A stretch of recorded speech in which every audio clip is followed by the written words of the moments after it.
tau programa ku toi pe ha minitsi pe me amai ai tahine koini ke wharanglangi I he ngahi hiwa wharanglangi o tua o e whiawhini bea mo e One Tonga Glorifying God in Song.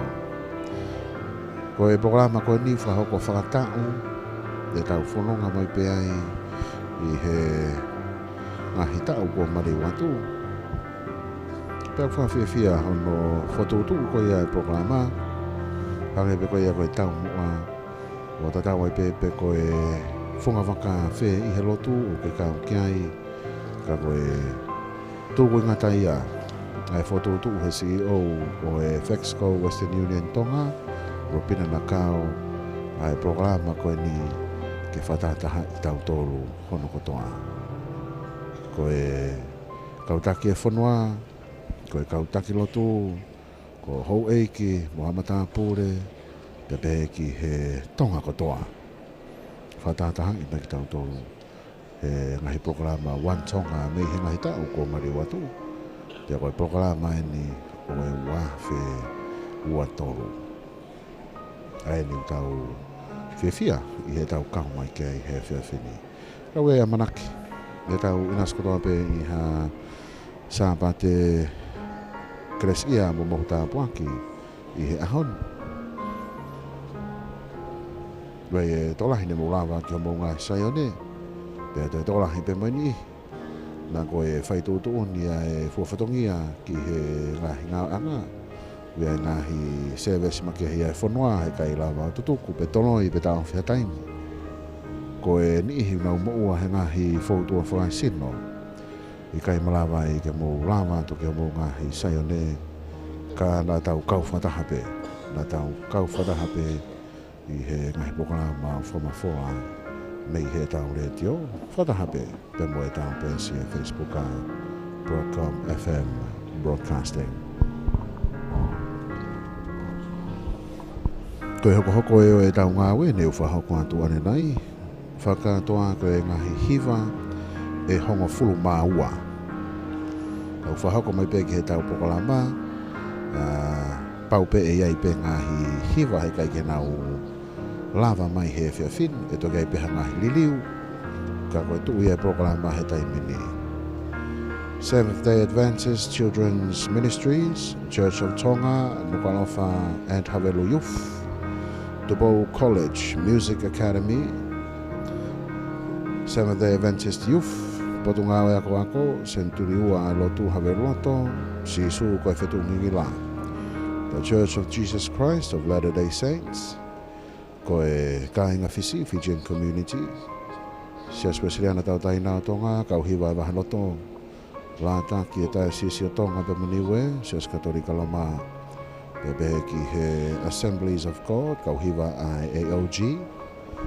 Pea Dr. Tuku'aho ki e programa mei he tau hiwa maari e koia ai Tupelo Church Institute.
Ko e tahine kuini whehuhu, tahine kuini o wheinai o Tonga kuini Nanasipau'u, ko ne mea mai ki he programa.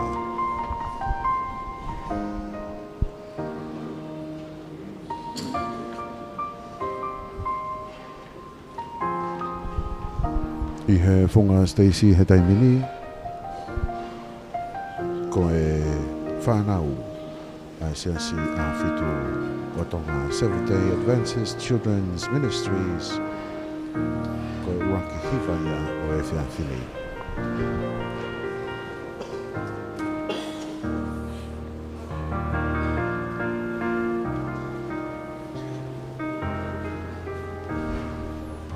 Moto wana mo mea mai I he taupensi he Facebooka.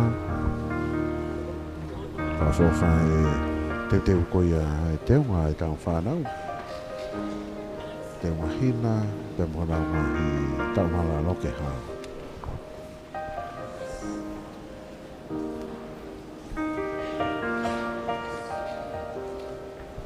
I he programa o tamate I ai uhila.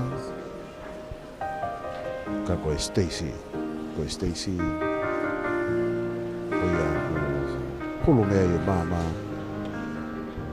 te makehea mea I ngawa ki e mama spotlight ke mea taine kuini mo ho week kau mai pare mea koe kau whawhonga mei tō preanga Hawaii ki mona ngai hoa, koe kau kaki ngau e whabusinesi, koe kau ngau e Tonga ki he programa o e whiawhini. Koe lotu kamaka o e tau programa he whiawhini. Koe tatai presidente o siase Tonga. Whai whekau toke tā lofitu katoanga.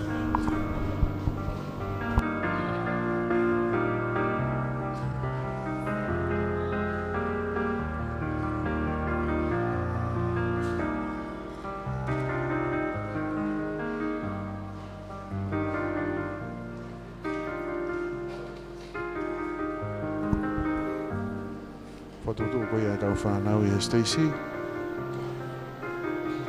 Ko wakatu koe otu e wha. Mei he whanau I ki taha. Wau ki he whanau nau ki lalahiange. Whiwhine mo tangata. We wish to invite Reverend Dr. Tupelo College, President of the Church of Tonga, to say the opening prayer.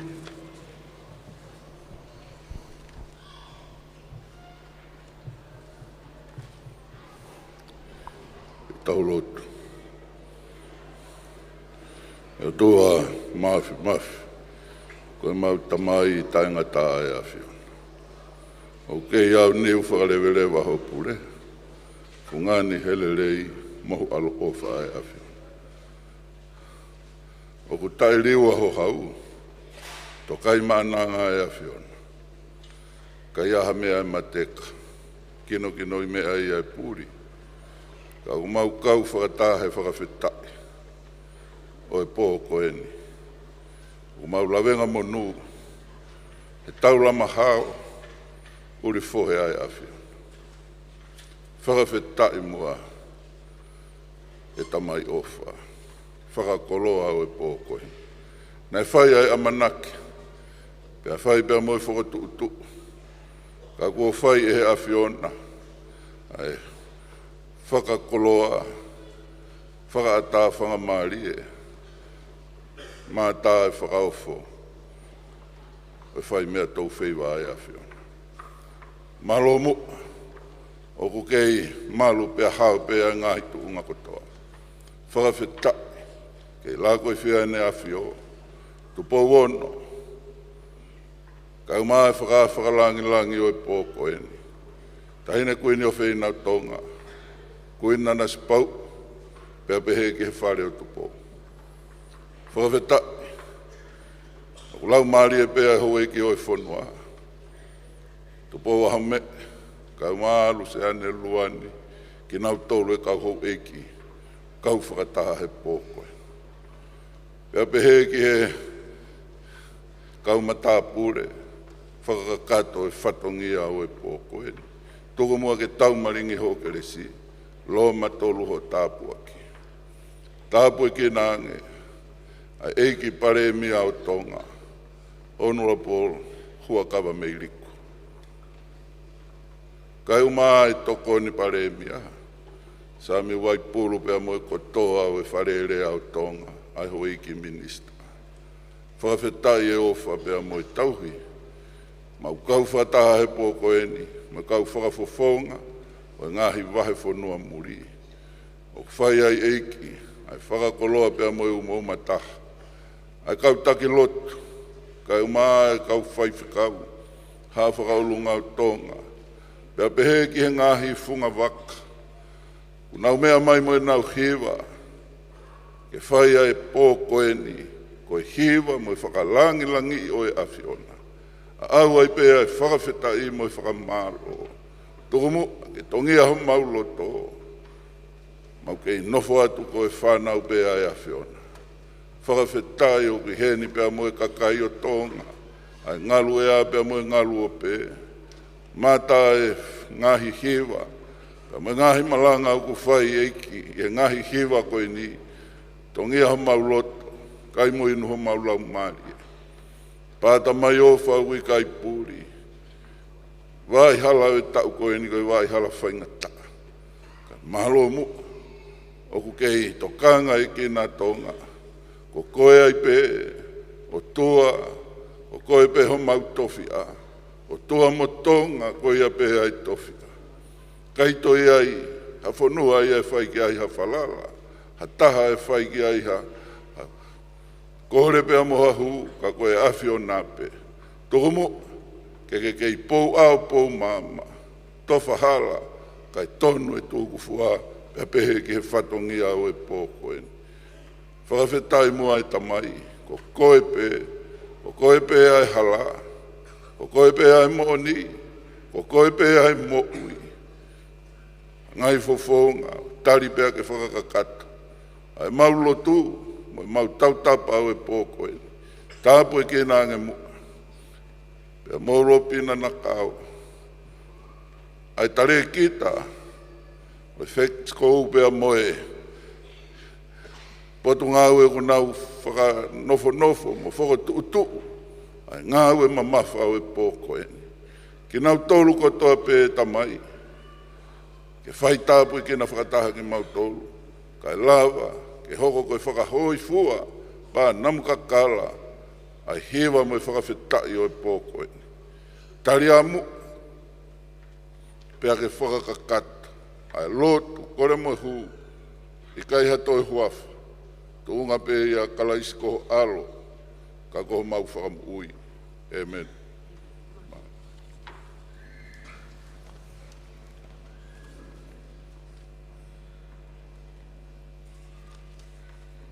Psalms 100, verses 1 to 5. Shout for joy to the Lord, all the earth. Worship the Lord with gladness. Come before him with joyful songs.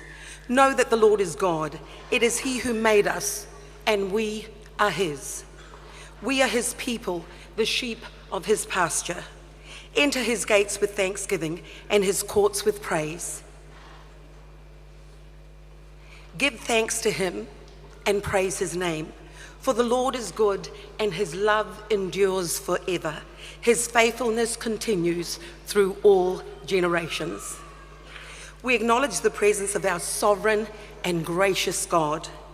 We acknowledge Her Majesty, Queen Nanasipau'u, and we are ever grateful that you always attend One Tonga.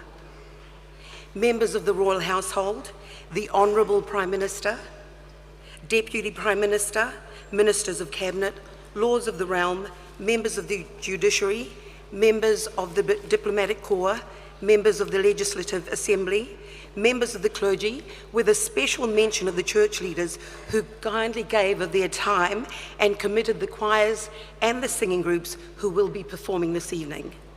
Our deeply appreciated sponsors, BSP Bank, Cafe Escape, Federal Pacific Insurance, Federal Pacific Finance, FedEx, JetSafe Tauwhanua Travel, Tonga Communications Corporation, Tonga Development Bank, the Tonga Tourism Authority, FEXCO, and Western Union. All the participating choirs and singing groups, and they will be given an opportunity to introduce themselves throughout the evening. I'd also just like to mention the Open Heart team who are blessing our people at this time. It's wonderful to have you with us this evening. Distinguished guests, visitors to our kingdom, and those watching our live stream throughout Tonga and across the globe. Ladies and gentlemen, friends and family, and a special mention to all our kids this evening. FEXCO and Western Union are delighted to welcome all of you here tonight to One Tonga, glorifying God through song. This is the 12th rendition of One Tonga, which started in 2009. As something special for this year, we thought we would ask the children to commence this evening's performance. Please welcome the Children's Ministry for the Seventh-day Adventist Church, singing Raise a Hallelujah, and I'd like you to put your hands together to give them a warm welcome.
Ko e hiwa Marie mo whama whanaia o e whiwhini kamata ki e tau programa. One Tonga, glorifying God in song.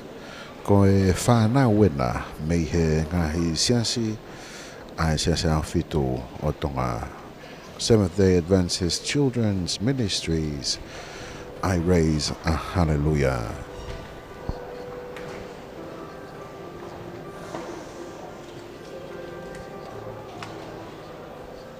I he roro tonga ni, o ku hifa mai whanau ia mei he Funga Stacy.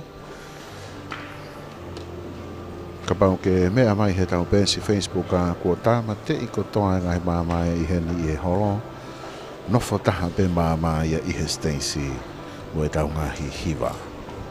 Ka kua ata, whainga Marie, ka pau ke whaango mai mei api, ko e toki ka mata ni e programa.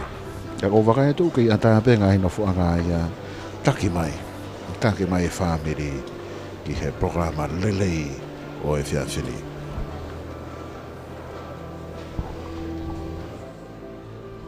Whaango pehe tau retio me he weekendi ue ngahi pasi a e One Tonga me i Tongatapu ni ko toa hihifo hahake wahe loto Nuku'alofa ke o mai ai a e ni hiko ia unofia kao mai ke programa ka pau ke whainga Marie pe koe ia ha mea lere ho whamiri mea mai whawhi ko he One Tonga i he whiawhini. To God be the glory, great things you have done. Your Majesty, church leaders, distinguished guests, ladies and gentlemen, I'm honored to introduce to you the Church of Tonga's youth choir. This is the combined choir of Nuku'alofa and Haveluloto youth. We'd like to take part in tonight's program, praising the God Almighty by singing a song. The song that we're about to sing is titled Masivau. The song brings so many messages to us Christians, but I would like to emphasize some. Seek the Lord while he is near, for this is the time. It's time for us, Tonga, to believe and trust in the Lord, for he is our only salvation. Ladies and gentlemen, I kindly ask that we please put our hands together and welcome the Church of Tonga's youth choir. Thank you.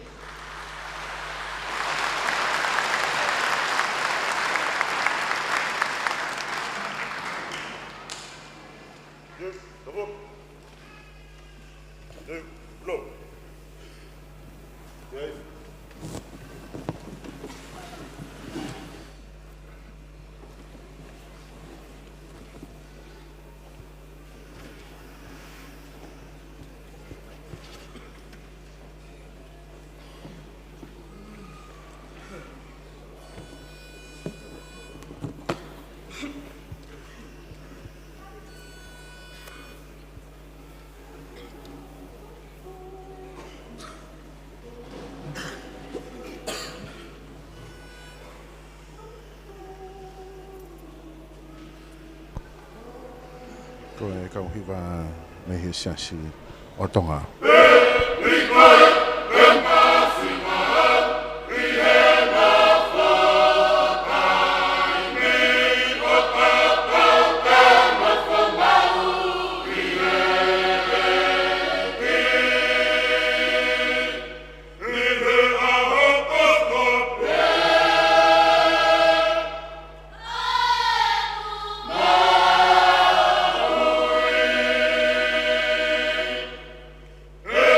Because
Sia Tonga.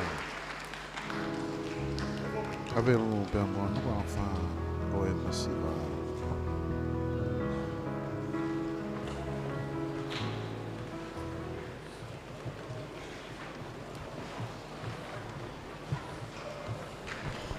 Protonga ko ia e nau hifo mei he Stacy. O ko teu mai ai Tupelo College Music Academy. Ride the chariot, bread of heaven.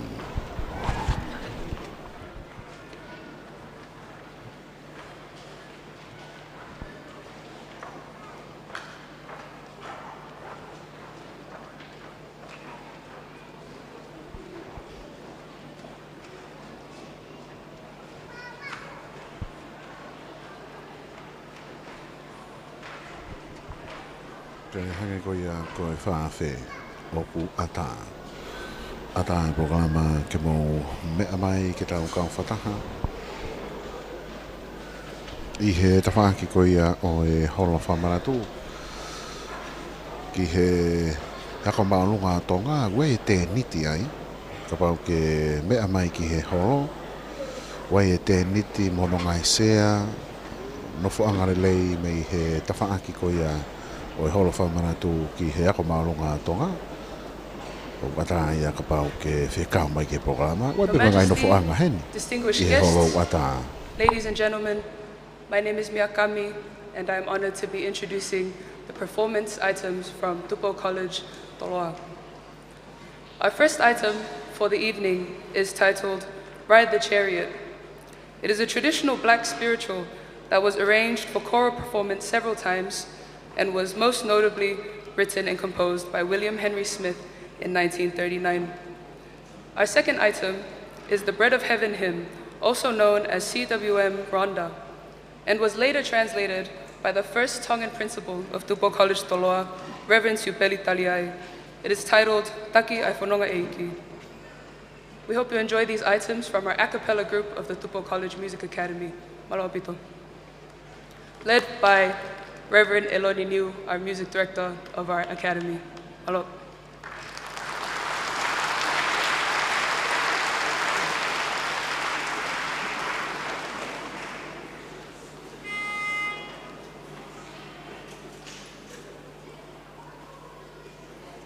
I'm gonna ride in the chariot in the morning glow. I'm gonna ride in the chariot in the morning glow. I'm getting ready for the judgment day.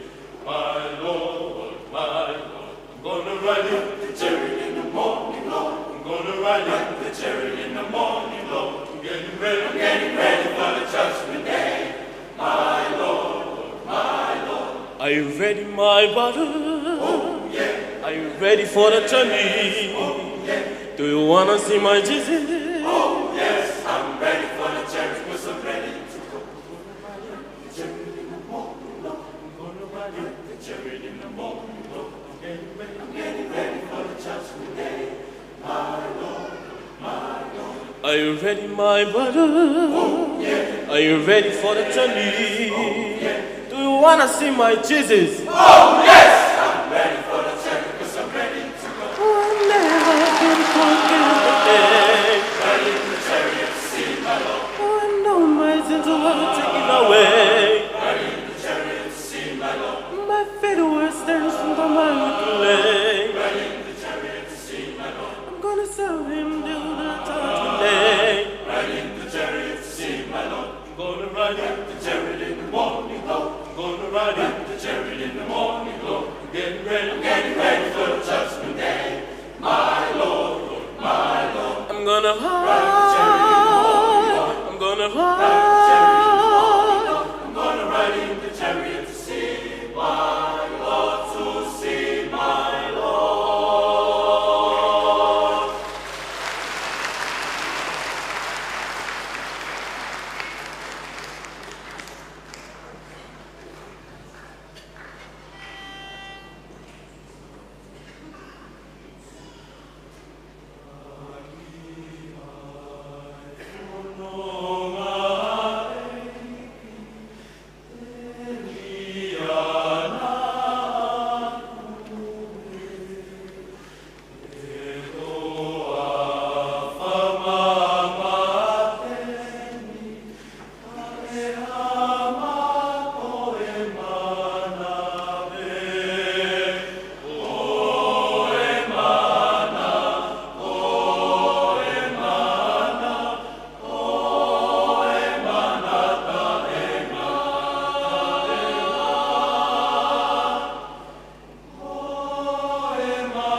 whaifekau e loni niu pia mo e kauhiwa me he koresi ko Tupau I he hiva ride the chariot pia mo e bread of heaven.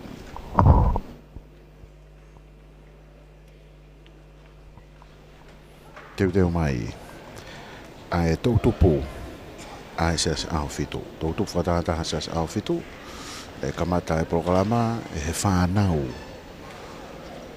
a e ses au fitu whatataha ko e tautupu ene.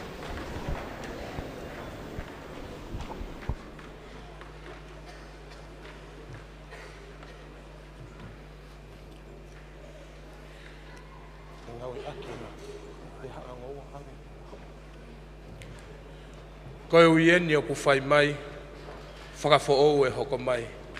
Koe uieni o ku whai mai, whakafo'ou e hoko mai. Tū o laka, laka I he tui. Kore kei whakamalumalu I he tarafa tapu. Ka tū ke uhanga whakawhelo aki atu e kau hiva mo minit koen. I he whunga Stacey o ku mau kau whataha heni. Pa me kau talavou whakatahataha. O sias au fitu te watu ke haere anga ua o tau eiki ko sisu kalaisi. Mau fie kau mai he whiawhini, ke whakalanglangi o tau eiki ko sisu kalaisi. I he pōpō aki hiva, ko e ui ke he kau talavou e aho koen. Tū o laka, pake laka I he tui, ka mou mea mai ki ai.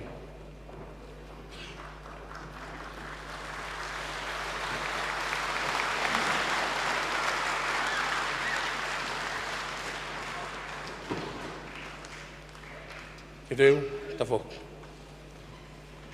Ki reu, no.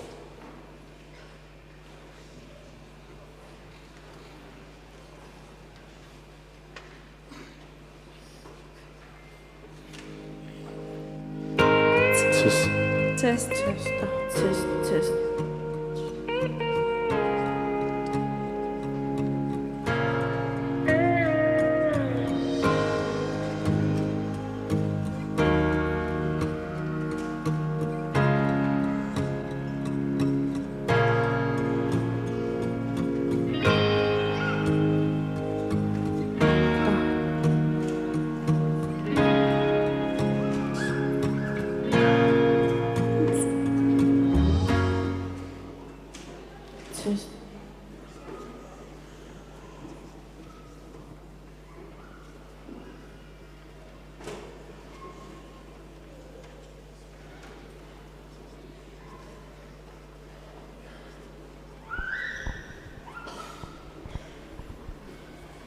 Toe whapapau I pe he kau teknika ne ku mau maari e rengata pe he tau hiwa kau maa ngahi maika e mea maua ke hiwa.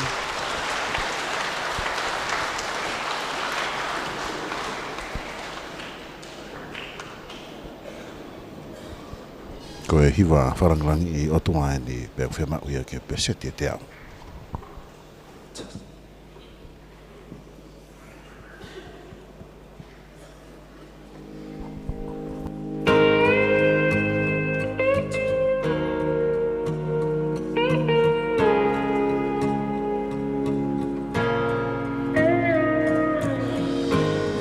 O uli ho hala mo whaingata Ili fia ke kenga we pelaka ki mua Kuo ke whea mo e ngahi loi Whaingata ke whenga pelaka ki mua O puke mo tu hakea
Tongatapu.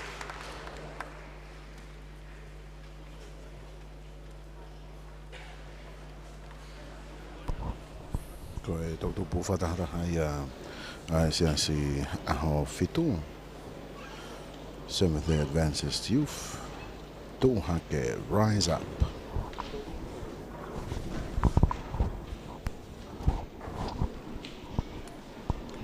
Hoko mai I he tau pokalapa. Ko e potunga o ako seni turi ua o e lotu me hawe moto. Whakalelei mo te whakamerino.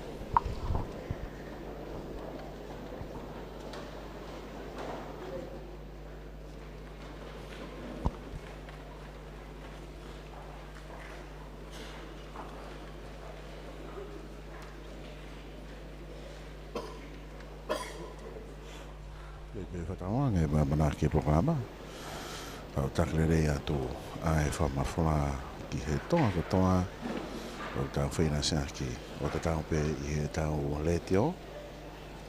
Pe I he tau pesi Facebook a Broadcom FM Broadcasting.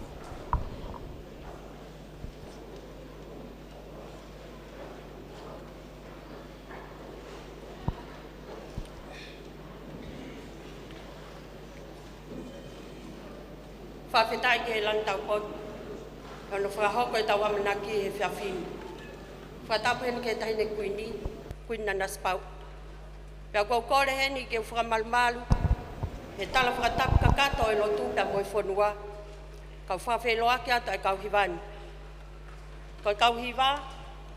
Kau whanau potu ngau e ako iloa ko senturi ua e lotu. Pea pehe ke whanau lau toi whasapate. Pea mehi hawe lotu. Ai aku mau koloa ia ke whafofonga. A seaso tonga taua taina I tongani. Ta moe o pe foki. I e pohiwa whawhetaini. Ko kau whaifkau nau tokanga I kina e kau hiwani. Sebitea. Tu e fiafi. Samson Fatai. Saula Filipe Ma. Savia atu e kaho. Tari Waterhouse. Ka peheke whaihiwa. A hiwa tahataha I se asiok ne kau heni. Ko sone mohi Waterhouse. Ko whaihiwa ke poni. Son heft. Pure hiwa, Edmond Taufa Jr. Hingoa hiwa te mauhiwa he whiawhini. Whakalelei mo te whakamelino. Katak whakamoremore, te mauhiwa I he rea whakaniwa. He kumahu inga ke kei pātolo aki hono tauhi o reani. Tō taha nani whakalea e whakaniwa o hiwani, kau wakalaloni. O kuatu aki e mauhiwani, mo e popo aki talamonu, ke timi I kaletahi. Ofa ke nauma o hawa inga lelei mo merino, he whi auhi a kapulu ke hipo a mamani, ulotonga whahoko, tuau whaatu, maloa pito.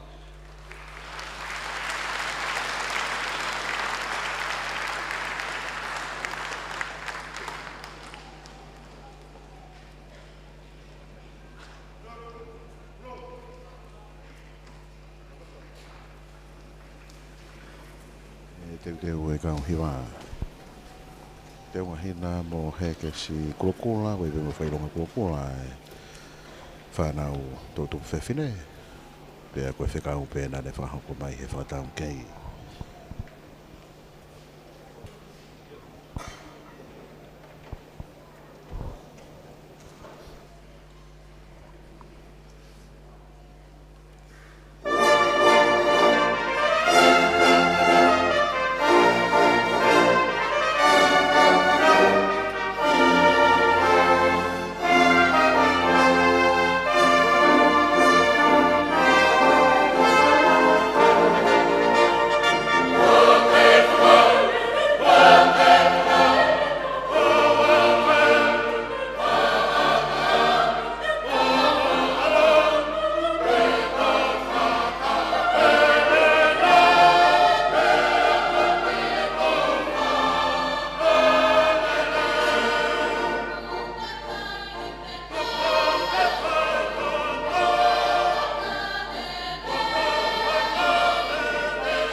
Pero ngā ya kua ko se ni turi ua lotu me hawe loto.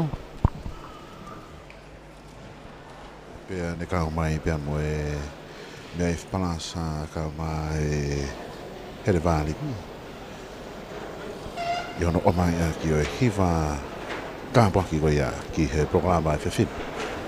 Pea ne whahoko ia he rea whaniwa ko e poupou ki he whia mau ko ia ke kei tauhi mai e rea ai ka inga. Ko e hingo e nau hiwa whakarerei mo te whakamerino. E nau to e teunga hina he ke skola e kau tangata pe e mo whaironga kula pe. I he kau whiwhine ko e nau poupou mo e wha o e nau ofa mo tala manu ki he tau timi ka pulu whawhanua i karetahi o tonga whahoko e whiauhi ki he ipu a mamani.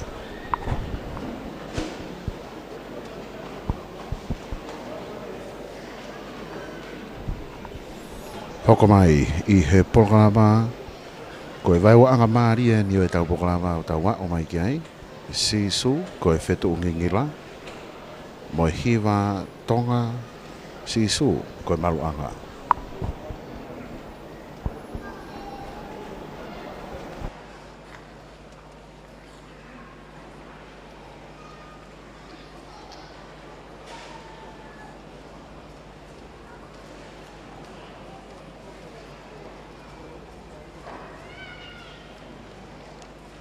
Haleluya. Ko raktuk ha gloria ke utua ko tau tamai. Mono ala ko sisu kalais. Mai afio ala Maria ma adoni ho tau loto lotonga. Fatap ke he fa falanglangi. Queen of Eina Tonga. Queen Nanasipau'u. Kako kole ke hufanga he ngai tala whakatap ko toa pe ku oso na whaki. Ka ta mo mo platform sisu ko fetungingila ke mau whakahoko ate mau fo hiva o mau lele mai mo ia he poni ko tonga monu ia tonga ko fonua monu ia ko fili whakaatua na fai sastu po ulaki kono ave tonga pa mono kakai ya sisu kalais ko to mai same toltolu vesta hawa monuia ka koe pure anga o tua ake sihova. Ai ka kai ko ne fili ko hono to fi. Pea ko monuia anga ia tonga. O mau toi lele mai mo toi whakamanatu mai. Tonga. Ko sisu ko tau malu anga ia. Mau whakapapat ka tek motor ka toa. Tua fatu.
Sisu ko e whetu ngingila, ko e gauhiwa pewe timi worship ai sisi, ai platform.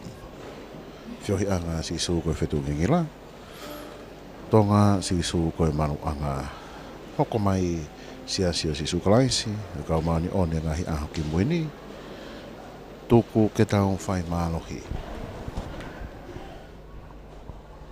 Kore peke u whangatu, i ngai tala whapapu ko tō pē, ko si whahako atu me muani.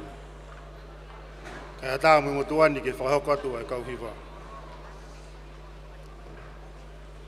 O mau whawhanga i atu ai siasi o sisu klaisi o kau mainione ngai hoki muini, i he talango fua, ue fie kau whakata, ko e whakawhi me he Tonga. Ko e kuaen whoki, o kau mai kia e kai ngalotu me he Steiki Salote, o mo Steiki Central. Koe tau si isi ita, o kau i he kau hiwa, koe tau walu. O au pegi he tau motu ataha, koe tau walu ngo fulu maa wha. Koe whai hiwa, koe perikani ofa ki moana aho. O hune lolotonga hoko koe pure ako, ai api ako polisi Tonga. E koe Tupelo College. Ko tāpi anō, ko James Ronald Louis. O lotanga hoko ia, ko tokoni pure ako, i api ako maalunga, ko Riahona, ko Riahona High School. Te mga whakahoko atu, ai hiwa ko e taha peia ngā himi a siasi, o kui he whakapiritania ko e let us all press on. Pea liriu whakatonga ia, ko e tuku ke tau whai mālohi. Nei whakarea e fo himini, mo whakatunga pas, e Evan Stephens. Ko e whakamaama ia, me he wholofola, i he tohi takarene mo ngai fuakawa, o pehe, sio ki a kalaisi, pia whailelei ma waipe.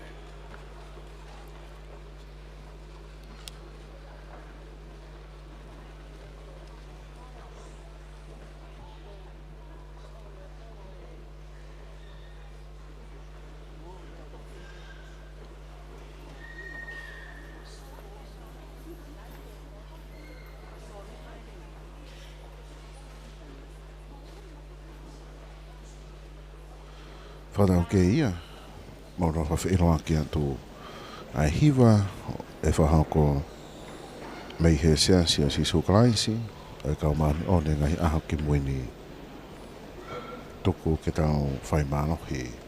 Ka konoriri upea mei he ngahi himi ai siasi me rewa Britania. Let us press on.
Ei he siasi o sisu kalaisi kau mani one ngai ahu moi ni.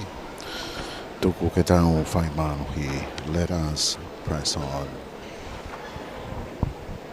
Ke keu mao pe koe ha hiwa whatahata ni. Pe ko ha woti pea e taha. Kau te wakai atu mei he tau sisi taha. Hei koe ne whahako mai. Koe tau walo. Ki he kau whine eiki unau iho nau tau warongo fulu. Ka koe leo whalau maari e ia. I he bora ma hiwa whakalangilangi o tua o e whiawhini.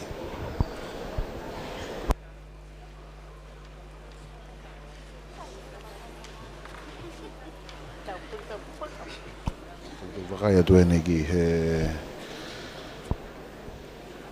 loto whare o e holo.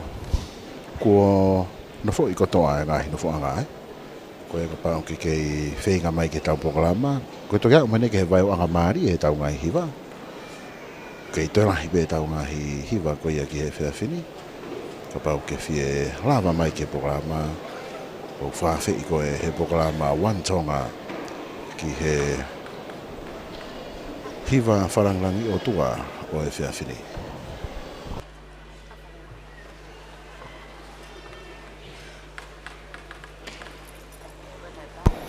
Hoko mai I he e tau programa ko e kāinga fisi, whatanga e kāinga fisi tongani. Mo e nau hiwa sa wasivi kālo tau main buri.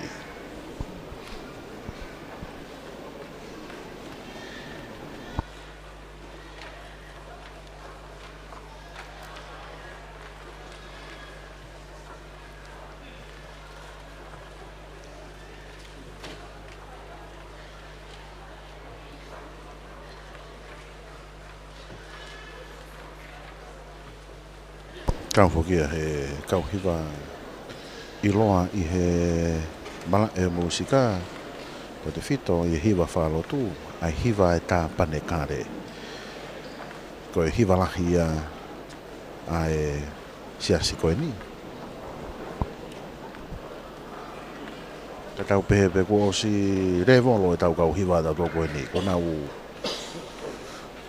whanonga nau tōru I he waihala koe ia e tā pane kāre.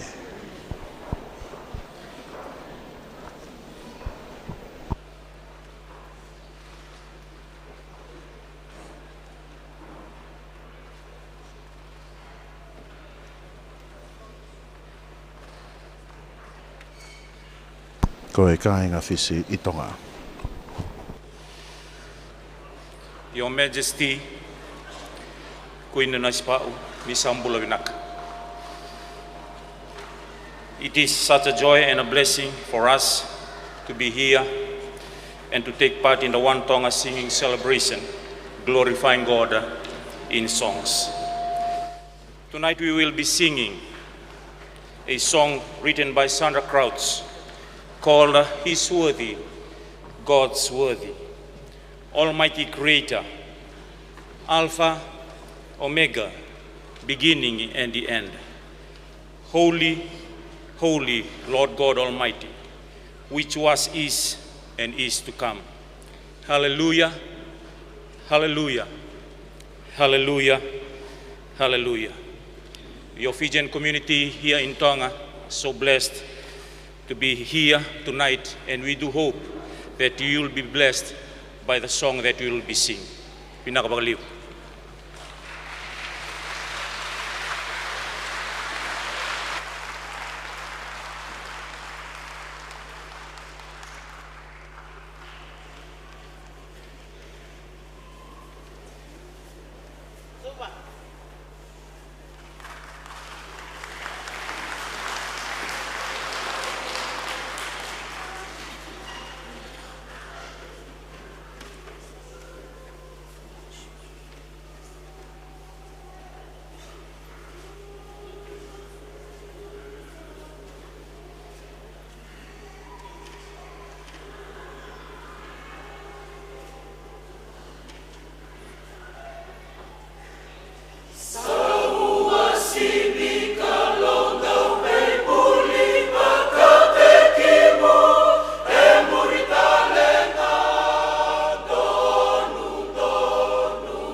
Pea moe hiwa kura o kau mai a ki he poka wa hiwa wharanglangi o tua o e whea whini.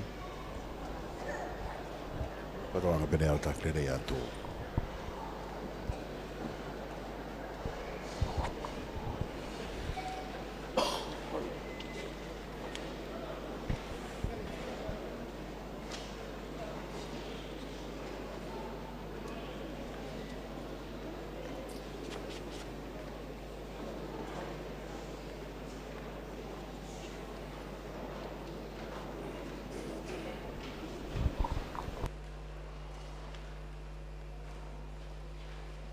Hoko mai koe kau hiwa o e waisiriana waheloto. Si he mahina koen, koe huhu I ke whetong.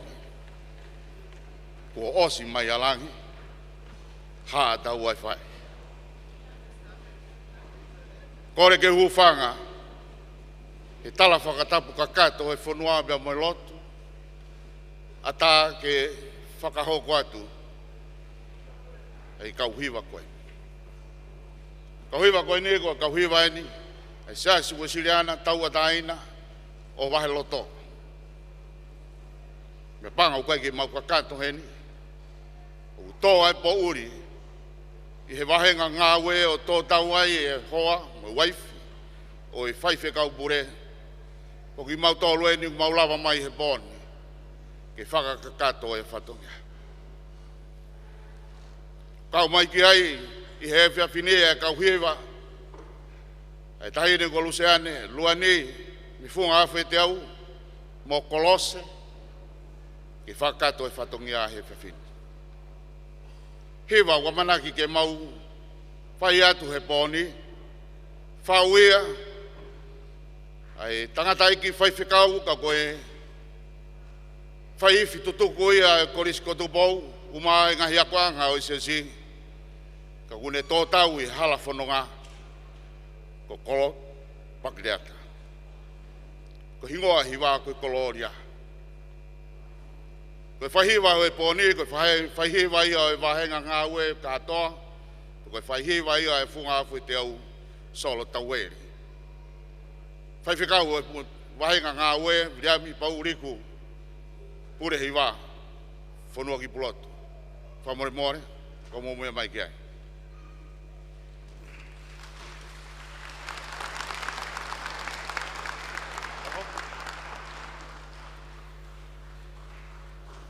Bro.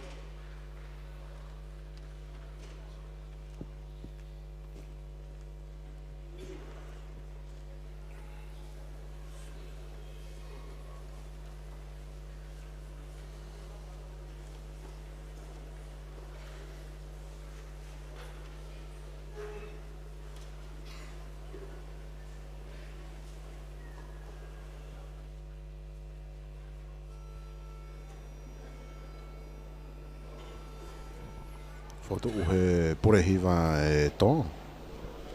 Waisiriana o waheloto.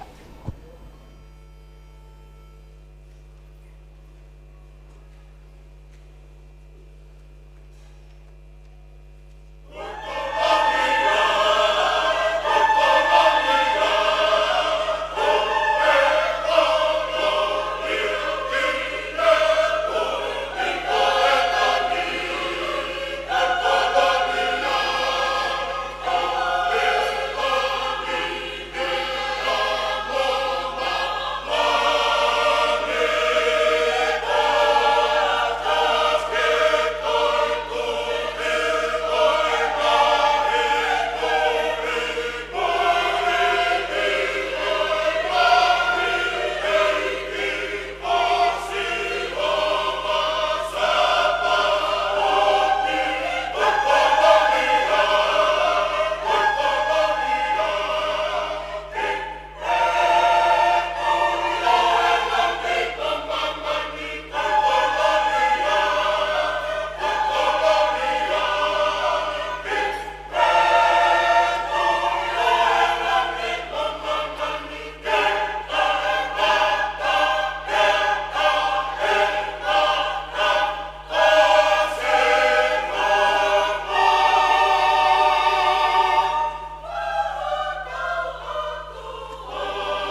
e Gloria.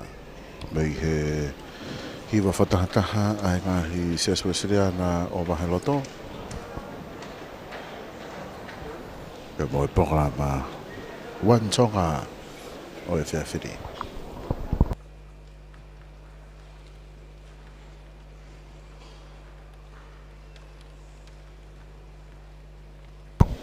Toi e tau kau hiwa e tolu. Pea kakato e programa. Hoko mai ko e lātaki, whānau lātaki. Ko e tautupu ia e taisisi a Tonga muni ue, se as katolika loma. Pea mo e nau hiwa ko e Alleluia.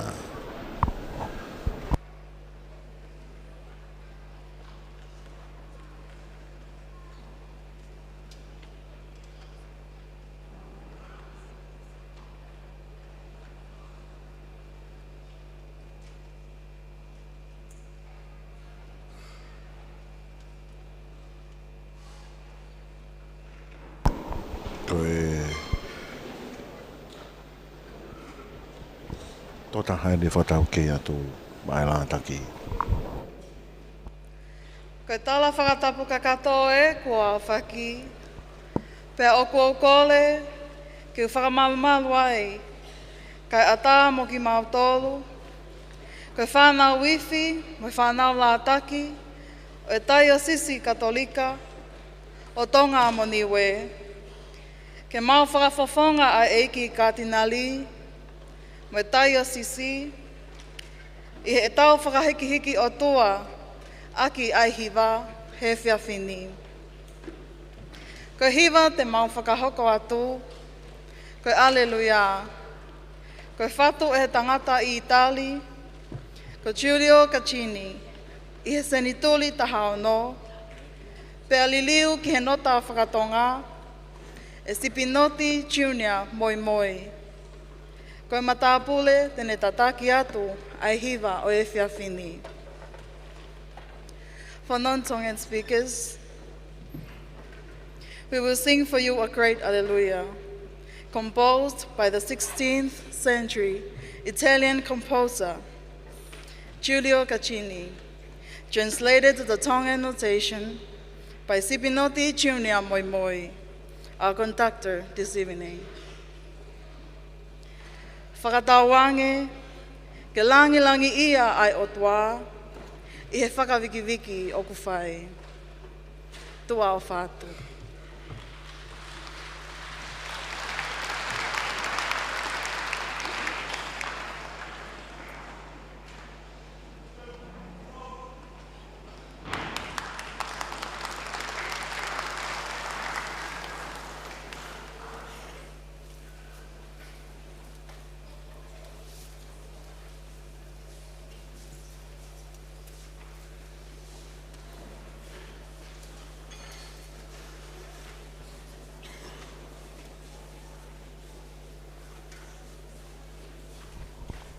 Ko e hiwa ko ni uiai pe hono kau hiwa, whataha pia mo e ifi palasa.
Ko e tautopo te oku inoa pia siansi ko e lātaki.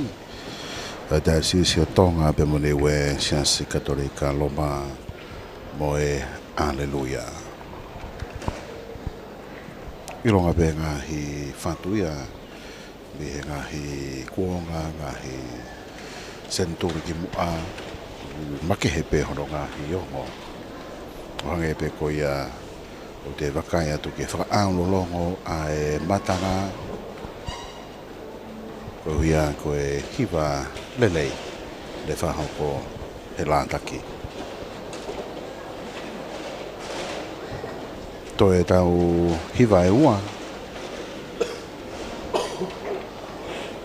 Eia ko e hoko mai Assemblies of God Nuku'alofa Church, AOG, Moe Red Hole, morning and evening.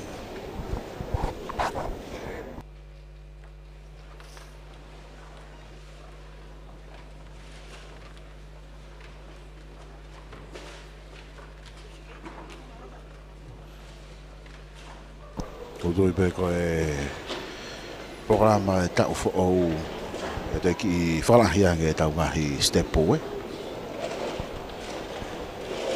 E whawhainga maari e hifo ko ia e kau hiwa Majesty.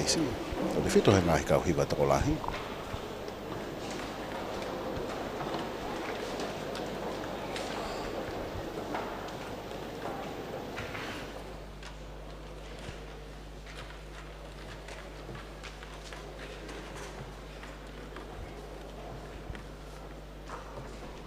Tui pe ko e hiwa ko ni ko hiwa whatataha ia a e ngahi lātaki a e sesi. Torahi e kau hiwa.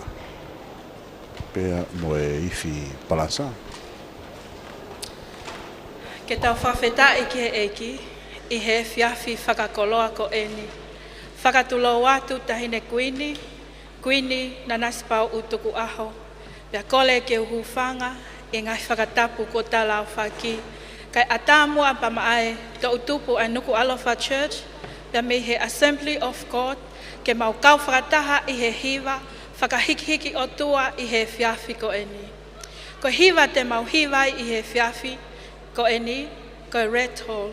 O ku tala noa a hiwa ko eni, ki he toe tuu a eiki ko sisu kalaisi. Iyo, o iai ai mālohi o ene toe tuu. Ko e mālohi a ko ia, o kune whai whakamo'ui, o kune whakahaofi, o kune tokoni ki haate fie maupe. Ka pauna ane wholofola ki e palofita, ke palofi sai i he iskeli wahe koe hono tolfitu, ki he hui momoa, tala mai na anaunga unu o whakatahataha, pia hoko o kakano, pia tupu pia miai ai kautau mālohi. Iyo, o kune tala mai kia tek tau tolu, a lahi hono mafi. O i kai ha mea ia e ta e malawa ka sihova o i ngahi kautau ka mo mea mai ki ai.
Impossible ever stop you.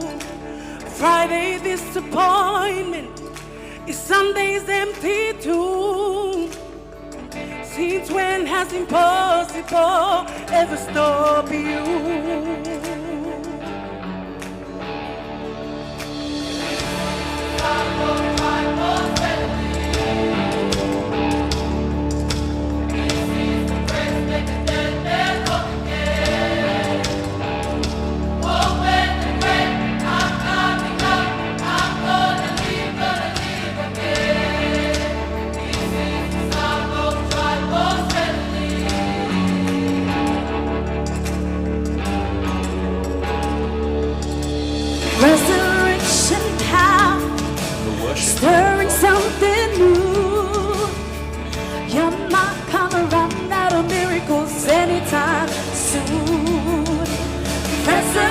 refreshing power runs in my veins too. I believe there's another miracle here in this room.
Can all these dead, dry bones live? And Ezekiel replied, only you, God alone knows. After Ezekiel prophesied, he started to hear sounds, noises, dry bones rattling from all over the corner of the valley.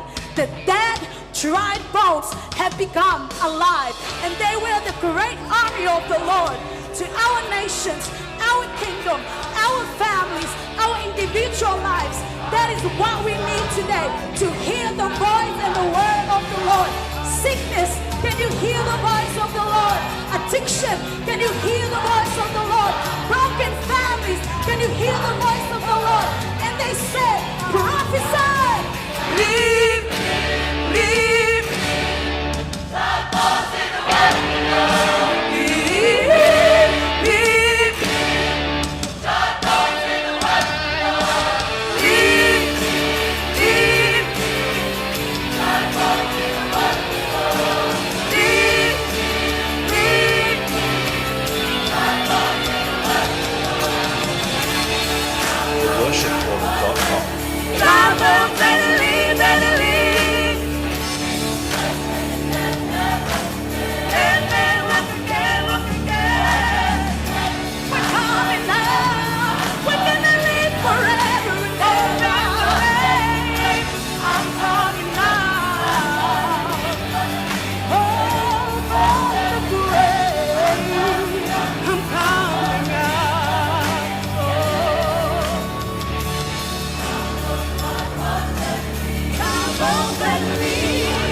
Assemblies of God, Nuku'alofa Church, Bemoe Rental. Dry bones can live.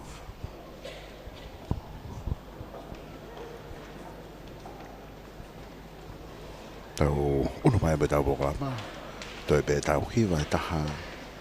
ke whakakatoa ki ai whamawhonga ai whiawhiri mo programa. Wharanglangi i o toa i he hiwa taha i he tautonga. One Tonga glorifying God in song. Ko e kauhiwa mei he ako maulunga ke ko Tupou ako te siare ko Tupou. Oku ofa iau e sisu.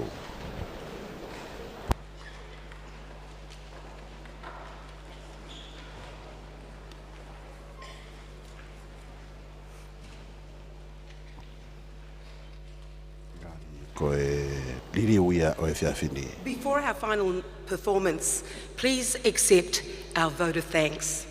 We wish to thank God for his presence with us this evening, Her Majesty Queen Nanasipau'u for continuing to choose to join us, members of the Royal Household, the Honourable Prime Minister, Deputy Prime Minister, Ministers of Cabinet, Heads of Mission and members of the Diplomatic Corps, distinguished guests, our sponsors, BSP Bank, Cathay Escape, Federal Pacific Insurance, Federal Pacific Finance, FedEx, JetSafe Whānau Travel, Tonga Communications Corporation, Tonga Development Bank, the Tonga Tourism Authority, FEXCO and Western Union.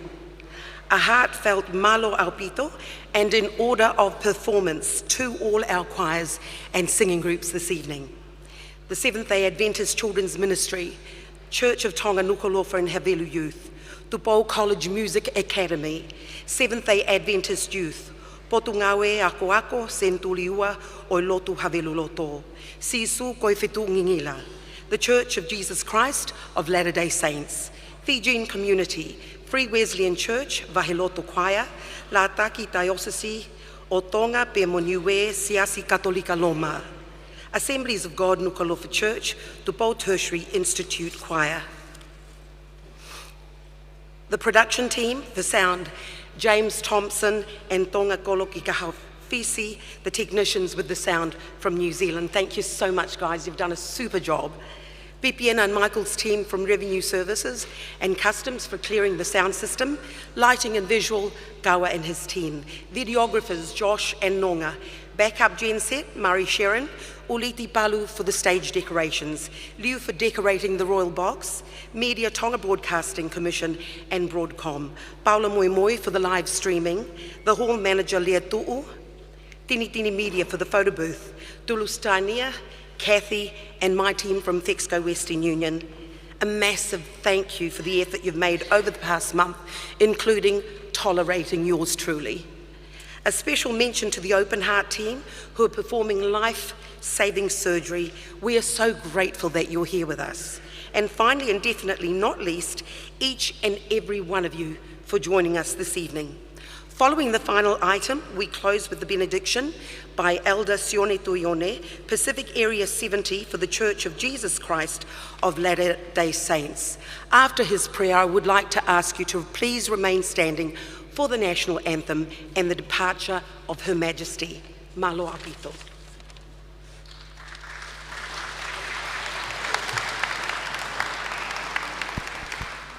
Pea te tau hoko ata be ki he hiwa whaosi e whiawhini me he Tupelo Tertiary Institute.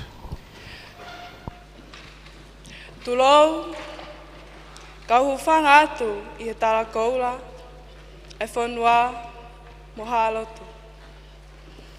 O whiawhia e ako malunga ange ko Tupou, ke mau kau whakataha moha karistiane, ke talanoa, ke langi-langi, me mafi aho tau whakamo ui. Te mau hiwai atu, ai whau, atu I malakaho, oku o whai au e sisu. E tatake atu ia e Sahara tau ki uvea. We're going to perform a song called O whai au e sisu, Jesus Loves Me by Tuku'aho. Thank you.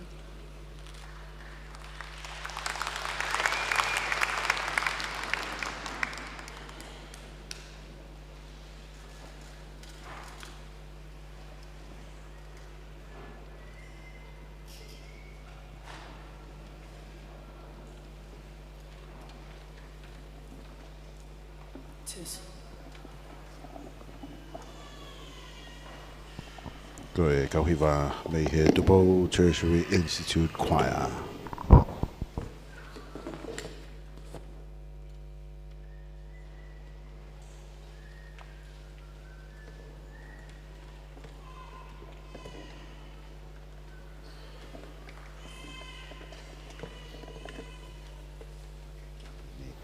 Ki he whiawhini.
Kauhiva Tupelo Tertiary Institute Choir o Ku'ofaia was his who Kauhiva Koya Koifa'uia e Nightingale o Tonga Tui Malakaho o Whaosiaki ai programa hiva wharanglang o tua I he whiawhini. Koe loto tuku.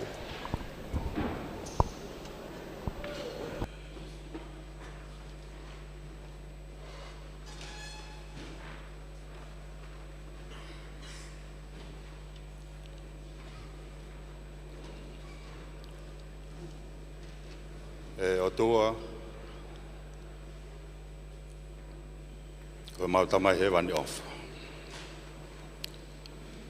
O ku whonu ho maungahi loto, I he whakamalo mo I whawhita ki o awhiona. Koe ngahi tāpu aki o ku ke whakoloa ki a ki mautolu, e ngahi awha oskoi. O ku mau whakamalo mo a whawhita I ki o awhiona, ko e whei lau ho hoi, ne whakahoko ho alo pere ko sisu kalaisi. Ke mga tuo ngai ha mau wheinga, ho mau lerei taha ke mau hoko o hange ko ia.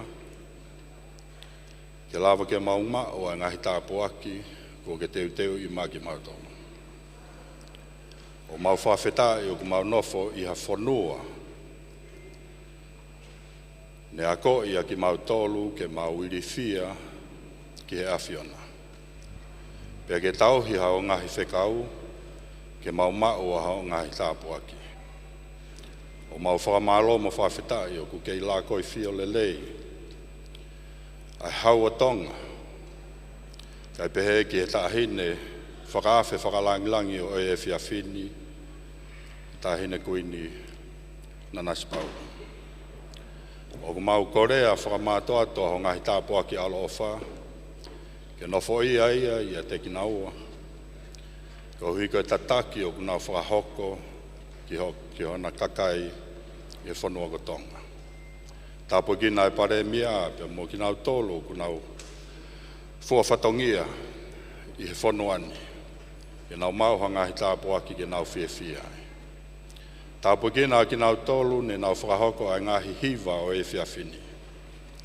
Ko ke palo mesi ke teki mau tolu ko e hiva o e loto, ko e lotu ia ki heo awhio. Mau korea ha ngahi tāpuaki, mā ki mau tolu I he whiawhini, ke mau whoki pe mo e lau maari e ne mau ongoi. I he whiawhini, pe whainga ho mau le leitaha ke tukutaha e mau tokanga ki ho awhiona, pea ke mou aki hao wholofola, pea ke mau whenga ke ofi ki ho alo pere ko sisu kalaisi, e koe whie maari e pea moe no ngau ku mau ia pea mea te ia. Tāpoi kina ki nau tolu hono ko toa peu whaingata ia. Ke nau mau hangahi tāpuaki ke nau whie ai. Koe mau lotu ia I he lota ofa ki ho awhiona e tamai, I he huafa sisu kalaisi. Amen.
One Tonga, glorifying God in song.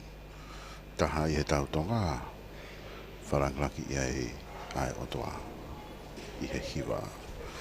Me atu e tahine kuin whihuhu, kuin i o wheinai o Tonga, me I he programa e whiawhini. I he tau kau whataha, whamawhora makehe i he tau retio, ka pēwho he tau pēsi i he Facebooka, e mea e ni eik paremia, o rupo hukau meiriku, pēa mo e kau taki e whanua, ka maa sio nau ngā hi hoa, mea he ni Lord Fohe, mo Lord Tuku'aho, mo hou eiki, mea he ni pēa mo kau whauwhonga pureanga. Kau whauwhonga pureanga ngā hi whanua muri. Kau whenau aki heni i Tonga. Pepe whoki e toenga e kau whawhe. Whaiwhekau taka tā tūkulotu lo whitu kātoanga. Pea mo haataki lotu. Kau maa e kau papalangi nau i heni i he outfriendly te. Koe tokoni ki he ngau whaimahaki i tawha mafu. Pea mo e kau whawhe honokotoa. I he ngāhi businessi, i he ngāhi ngāwe anga i kai whapure anga, ngāhi e kau ui patu ngāwe o e ngāhi patu ngāwe. Pea hage pe koe whakarea e ka wei ngāi whai anga e whini o kutau taha.